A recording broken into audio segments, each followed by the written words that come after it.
Hello everyone, welcome to मिसल classes. आज हम लोग झारखंड जीके से संबंधित प्रश्नों को करने वाले हैं। आपके जो आने वाले एग्ज़ाम है जीएसएससी सीजीएल, उसमें आपसे झारखंड जीके का जो प्रश्न है वो 40 प्रश्न पूछे जाएंगे। तो हम लोग यहाँ पर प्रश्नों को करेंगे जो कि आपके आने वाले एग्ज़ाम के लिए बहुत ही ज़्यादा इम्पॉर्टेंट रहेगा। और ये सारे प्रश्न जो है आपके जो जीएसएससी जेपीएससी जो एग्ज़ाम पूछे गए प्रश्न हैं उन्हीं प्रश्नों को लेकर आए। अक्सर एग्ज़ाम में पिछले साल जो प्रश्न पूछे जाते हैं उन्हीं प्रश्न से ज़्यादा प्रश्न दिए जाते हैं आपके एग्ज़ाम में। तो हम लोग बिना देर किए, अगर आप झारखंड के किसी भी एग्ज़ाम की तैयारी कर रहे हैं तो आपके लिए ये वीडियो बहुत ही ज़्यादा इंपॉर्टेंट रहने वाला है, क्योंकि बिल्कुल इसी प्रकार के प्रश्न आपके जितने सारे झारखंड में एग्ज़ाम होते हैं उसमें पूछे जाते हैं। तो फर्स्ट क्वेश्चन है हमारा, निम्नलिखित में से कौन सी विभूति 1913 ईस्वी छोटा नागपुर उन्नति समाज के गठन में शामिल थी? कौन से जो नेता थे जो 1913 में जब छोटा नागपुर उन्नति समाज का गठन हुआ था तो उसमें शामिल थे? राइट आंसर हो जाएगा हमारा ऑप्शन बी, ठेबले उरांव। जो ठेबले उरांव थे वो सरना आदिवासी के नेता थे और ये स्वतंत्रता सेनानी से संबंधित है।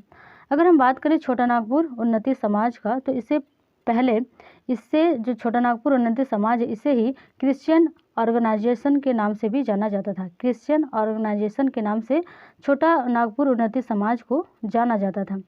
जो 1913 में छोटा नागपुर उन्नति समाज था, इसमें और भी सारे नेता थे जैसे कि जूलियस लकड़ा, पाल दयाल, ठेबले उरांव।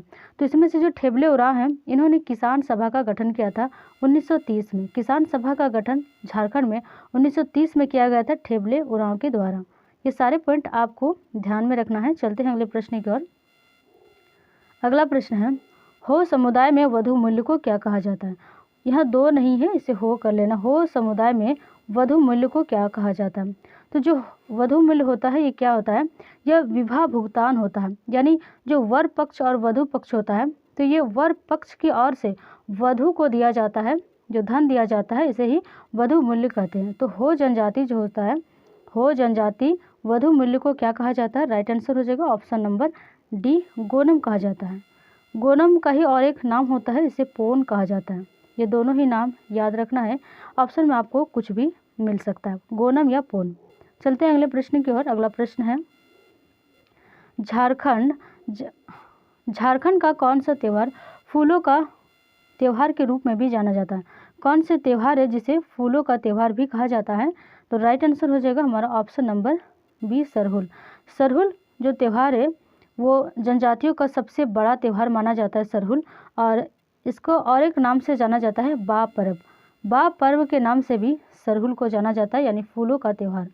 अगर हम बात करें कि जो सरहुल त्यौहार होता है वो किस महीने में मनाया जाता है, तो ये जो हमारा चैत्र महीना में सरहुल त्यौहार मनाया जाता है, यानी वसंत का जो महीना होता है उसी महीने में सरहुल का त्यौहार मनाया जाता है। चलते हैं अगले प्रश्न की ओर। अगला प्रश्न है, डोम्बारी बुरु किस आंदोलन से संबंधित है? डोम्बारी बुरु एक पहाड़ का नाम है, डोम्बारी पहाड़। तो डोम्बारी बुरु जो है वो किस आंदोलन से संबंधित है? राइट आंसर हो जाएगा option number C, Birsa Ulgulan आंदोलन। बिरसा मुंडा ने जब आंदोलन किया था तो डोम्बारी बुरु पर ही, यानी डोम्बारी जो पहाड़ी है उस पर बिरसा मुंडा ने आंदोलन किया था अंग्रेजों के खिलाफ। ये स्वतंत्र सेनानी जो क्रांतिकारी नेता है ये बिरसा मुंडा को कहा जाता है, और बिरसा मुंडा को ही झारखंड में धरती आबा के नाम से भी जाना जाता है। धरती आबा के नाम से भी बिरसा मुंडा को जाना जाता है। तो डोम्बारी बुरु का संबंध भी बिरसा मुंडा से है। चलते हैं अगले प्रश्न की ओर। अगला प्रश्न है, कर्मा नृत्य के दो प्रकार कौन कौन से हैं? जो कर्मा पर्व होता है यानी कर्मा नृत्य होता है, इसमें जो प्रकार है वो कौन कौन से? राइट आंसर हो जाएगा ऑप्शन नंबर डी, खेमटा और भिनुसारी। जो खेमटा और भिनुसारी है वो कर्मा नृत्य के दो प्रकार हैं। अगर हम बात करें कर्मा नृत्य की बात करें तो कर्मा नृत्य में एक गीत गाया जाता है। इस नृत्य को गाते समय एक गीत गाया जाता है जिसे हम लोग कहते हैं लहुसा। लहुसा गीत जो है वो कर्मा नृत्य से संबंधित है, इसे भी आप ध्यान में रखें। जो लहुसा गीत गाया जाता है वो कर्मा नृत्य के समय गाया जाता है, और कर्मा नृत्य में 8 पुरुष और 8 स्त्री भाग लेते हैं। चलते हैं अगले प्रश्न की ओर। अगला प्रश्न है, हो जो जनजाति है लोगों का लकड़ा कोल किसने कहा था? हो जनजाति में जो लोग हैं उनको लकड़ा कोल किसने कहा था? राइट आंसर हो जाएगा option number A, SR decal ने कहा था। अगला प्रश्न की ओर चलते हैं। अगला प्रश्न है मटूरा कहानी। जो मटूरा कहानी है जो मुंडा लोक कथाओं का संग्रह है के लेखक कौन है? मटूरा कहानी जो मुंडा लोक कथा का संग्रह है उसके लेखक कौन है? तो राइट आंसर हो जाएगा ऑप्शन नंबर सी, मोनास आड़ैया। मोनास आड़ैया मटूरा कहानी के लेखक हैं। जो मुंडा जनजाति होते हैं, मुंडा जनजाति का एक प्रमुख साहित्य याद रखना है जिसको कहा जाता है सोसो बोंगा। ये पूछा गया प्रश्न है कि जो सोसो बोंगा है वो मुंडा लोक कथा की प्रमुख साहित्य है, सोसो बोंगा। चलते हैं अगले प्रश्न की ओर। अगला प्रश्न है महेंद्र सिंह धोनी ने अपना पहला अंतर्राष्ट्रीय मैच किस देश के खिलाफ खेला था? महेंद्र सिंह धोनी जिसका जन्म रांची में हुआ है, यानी ये झारखंड राज्य से संबंधित है। महेंद्र सिंह धोनी, इन्होंने अंतर्राष्ट्रीय मैच जो है किस देश के खिलाफ खेला था? तो राइट आंसर हो जाएगा option number C, Bangladesh. Bangladesh के साथ महेंद्र सिंह धोनी ने अपना पहला अंतर्राष्ट्रीय मैच खेला था। अगर हम बात करें महेंद्र सिंह धोनी की, तो महेंद्र सिंह धोनी को राजीव खेल रत्न मिला था 2007 में।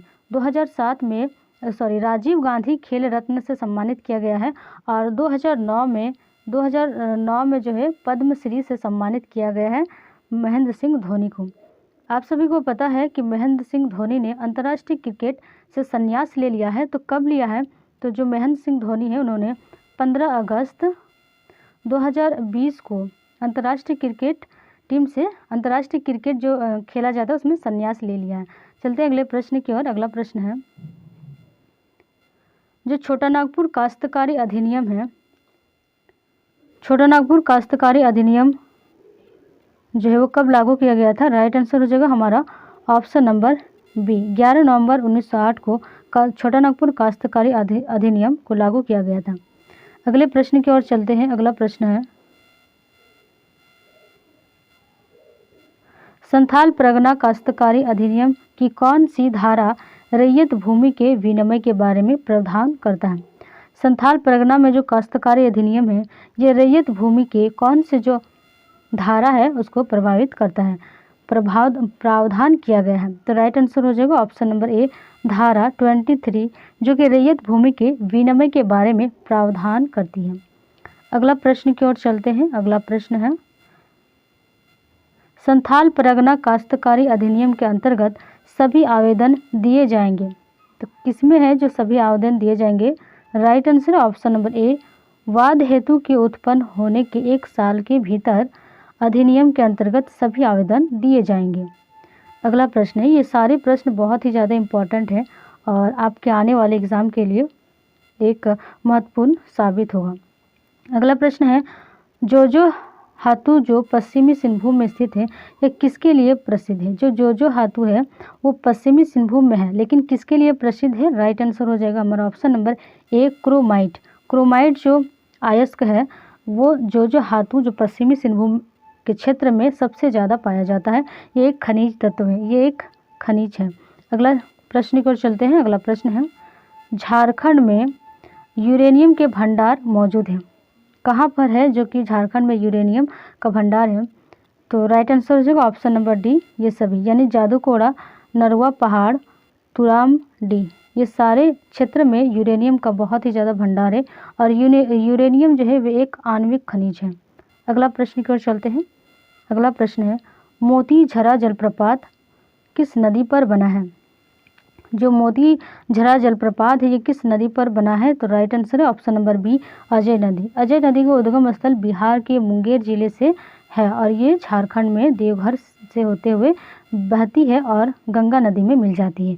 तो मोती झरा जो जलप्रपात है वो अजय नदी पर बनाई गई है। अगला प्रश्न की ओर चलते हैं। अगला प्रश्न है भारत राज्य वन रिपोर्ट 2019 के अनुसार झारखंड में कुल कितने आवरण क्षेत्र हैं? तो राइट आंसर हो जाएगा ऑप्शन नंबर हमारा ए, 29.62% जो है वो 2019 के रिपोर्ट के अनुसार भारत में कुल वन का क्षेत्र है। अगला प्रश्न की ओर चलते हैं। बहुत ही ज़्यादा इम्पोर्टेंट प्रश्न है। अगला प्रश्न है 2019 के आंकड़े के अनुसार झारखंड में प्रति व्यक्ति वन एवं वृक्ष है। 2019 के आंकड़े के अनुसार बताना है कि झारखंड में प्रति व्यक्ति वन और वृक्ष है। राइट आंसर हो जाएगा हमारा ऑप्शन नंबर ए, 0.08 हेक्टेयर। अगला प्रश्न की ओर चलते हैं। अगला प्रश्न है झारक्राफ्ट की स्थापना कब की गई? तो झारक्राफ्ट की स्थापना 2006 में की गई। Right answer option number B हो जाएगा, 2006 में झारक्राफ्ट की स्थापना की गई। अगला प्रश्न है किस वित्तीय 2018-19 के अंत में डीवीसी हाइडल पावर प्लांट की कुल स्थापित क्षमता कितनी है? यानी 2018-19 के अंतर्गत बताना है कि डीवीसी का जो पावर प्लांट है वो कितने क्षमता उत्पादित करती है। राइट आंसर हो जाएगा ऑप्शन नंबर बी 147.2 मेगावाट। अगला प्रश्न है झारखंड में किस जिले में न्यूनतम प्रतिशत क्षेत्र वनों के अंतर्गत आता है? झारखंड का कौन सा जिला है कि जो न्यूनतम यानी सबसे कम प्रतिशत क्षेत्र वाला वन आता है? तो राइट आंसर हो जाएगा हमारा यहाँ पर जामताड़ा। राइट आंसर हो जाएगा जामताड़ा जो जिला है वहाँ पर वनों का न्यूनतम प्रतिशत क्षेत्र है। अगर हम बात करें जो अधिकतम प्रतिशत क्षेत्र वाला वन कौन सा है तो वो हमारा आ जाएगा लातेहार। लातेहार क्या है? यहाँ पर वनों का प्रतिशत अधिक है। अगला प्रश्न की ओर चलते हैं। अगला प्रश्न है झारखंड में खेती योग्य बंजर भूमि का प्रतिशत कितना है? खेती योग्य जो बंजर भूमि है उसका प्रतिशत कितना है झारखंड में? तो राइट आंसर हो जाएगा हमारा ऑप्शन नंबर सी 4.2%। अगला प्रश्न की ओर चलते हैं। अगला प्रश्न है कुंडा ग्राम के धार्मिक प्रधान को क्या कहते हैं? सॉरी, कुंडा नहीं, यहाँ पर मुंडा होगा कि मुंडा ग्राम के जो धार्मिक प्रधान होते हैं उसे क्या कहते हैं? तो राइट आंसर हो जाएगा option number D Pahan. Pahan किसे कहा जाता है? तो जो मुंडा ग्राम के धार्मिक प्रधान होते हैं उसे ही पाहन कहा जाता है। अगले प्रश्न की ओर चलते हैं। अगला प्रश्न है पढ़ा पंचायत के प्रमुख को क्या कहते हैं? जो पढ़ा पंचायत के प्रमुख होते हैं, जो मुखिया होते हैं, उसे क्या कहते हैं?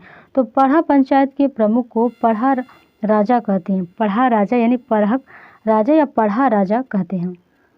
अगले प्रश्न की ओर चलते हैं। अगला प्रश्न है एक संथाल गांव में ग्राम प्रधान के सहायक को क्या कहते हैं? संथाल गांव में ग्राम प्रधान के सहायक को क्या कहते हैं? तो राइट आंसर हो जाएगा ऑप्शन नंबर बी प्रमाणिक। प्रमाणिक किसे कहते हैं? जब जैसे कि संथाल की अगर हम बात करें तो संथाल में जो गांव के मुखिया होते हैं उसे माझी कहा जाता है। संथाल में जो गांव के मुखिया होते हैं उसे माझी कहा जाता है। जब ये माझी किसी दिन अनुपस्थित होता है तो इसका जो कार्यभार है ये प्रमाणिक करता है, यानी इसकी सहायता जो माझी जब नहीं रहता है इसकी अनुपस्थिति में इसका कार्यभार प्रमाणिक को करना पड़ता है। यानी एक संथाल गाँव में ग्राम प्रधान के यानी माझी के सहायक को प्रमाणिक कहते हैं। अगले प्रश्न की ओर चलते हैं। अगला प्रश्न है मुंडा गांव में पंचायत की बैठक कहाँ होती है? तो मुंडा जो गांव होता है, मुंडा पंचायत की गांव, इसका जो बैठक की होती है वो किस स्थान पर होती है? तो राइट आंसर हो जाएगा हमारा ऑप्शन नंबर बी अखरा। अखरा जो होता है वो मुंडा गाँव के पंचायत की बैठक होती है। मुंडा गाँव से रिलेटेड आपको 3 बातें याद रखना है। एक नाम आता है सरना। सरना किसे कहा जाता है? तो सरना कहा जाता है ग्राम के जो देवता होता है उसका निवास स्थल को, ग्राम देवता के निवास स्थल को सरना कहा जाता है। अखड़ा हमने देखा कि अखड़ा जो होता है जहाँ पंचायत की बैठक होती है उसे कहा जाता है। और एक होता है शासन। तो शासन किसे कहेंगे कि जहाँ समाधि स्थल होती है, यानी जहाँ पर शवों को दफनाया जाता है, समाधि स्थल को शासन कहते हैं। ये तीनों पॉइंट बहुत ही ज़्यादा इंपॉर्टेंट है। और चलते हम लोग अगले प्रश्न की ओर। अगला प्रश्न है ढोकलो सोहर प्रशासनिक व्यवस्था आदिवासी से संबंधित है। कौन सा आदिवासी से संबंधित है ढोकलो सोहर प्रशासनिक व्यवस्था? अगर हम बात करें ढोकलो सोहर प्रशासनिक व्यवस्था तो इसे ही कहा जाता है खड़िया शासन व्यवस्था। इसे ही कहा जाता है खड़िया शासन व्यवस्था। यानी इस हिसाब से हमारा राइट आंसर हो जाएगा ऑप्शन नंबर डी खड़िया। तो आज हम लोगों ने 25 क्वेश्चंस को कर चुके हैं। नेक्स्ट वीडियो में भी इसी प्रकार से बहुत ही ज़्यादा इंपॉर्टेंट प्रश्न को लेकर आएंगे जो कि हमारा झारखंड जीके से संबंधित होगा। तो आज के लिए इतना ही, मिलते हैं नेक्स्ट वीडियो में।